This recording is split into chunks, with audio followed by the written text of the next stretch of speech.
आवर्णी का जन्म एक मछुआरे परिवार में हुआ था।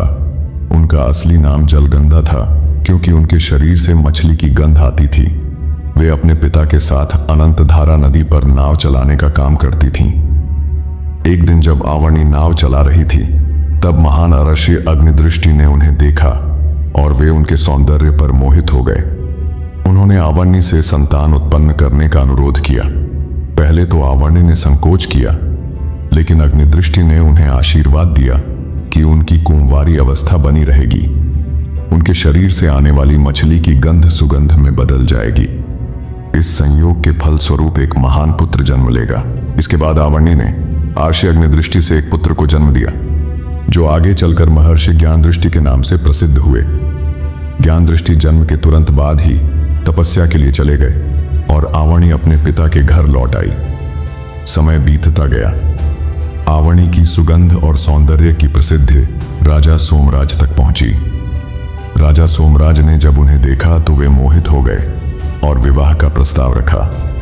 लेकिन आवर्णी के पिता ने एक शर्त रखी, उनके पुत्र ही सूर्यपुर के राजा बनेंगे, न कि सोमराज की पहली पत्नी नदी देवी के पुत्र अटलवीर।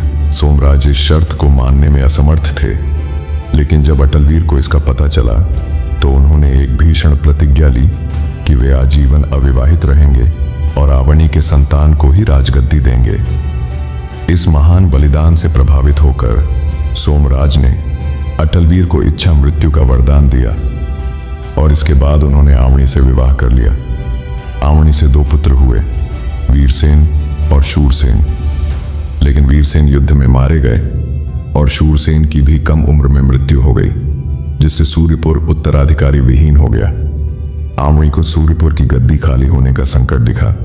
उन्होंने अटलवीर से आग्रह किया कि वे विवाह करें, लेकिन अटलवीर अपनी प्रतिज्ञा से पीछे नहीं हटे। तब आवर्णी ने अपने पहले पुत्र ज्ञानदृष्टि को बुलाया और उनसे नियोग द्वारा शूरसेन की दोनों रानियों चंद्रिका और तारिका से संतान उत्पन्न करने का अनुरोध किया। चंद्रिका ने जब ज्ञानदृष्टि को देखा तो डर गई, जिससे अंधकवीर नामक अंधे पुत्र का जन्म हुआ। तारिका डर के मारे पीली पड़ गई, जिससे धवलवीर नाम के रोगी और कमजोर शरीर वाले पुत्र का जन्म हुआ। जब एक दासी को नियोग के लिए भेजा गया तो उसने विनम्रता और समर्पण से स्वीकार किया, जिससे बुद्धिवीर नामक बुद्धिमान और धर्मज्ञानी पुत्र का जन्म हुआ। आवर्णी एक साधारण मछुआरे की बेटी से एक महत्वपूर्ण राजमाता बनी। उनके निर्णयों ने पूरी कहानी को दिशा दी। अगर आवर्णी ने नियोग का निर्णय न लिया होता तो सूर्यवंशी और चंद्रवंशी कभी जन्म ही नहीं लेते।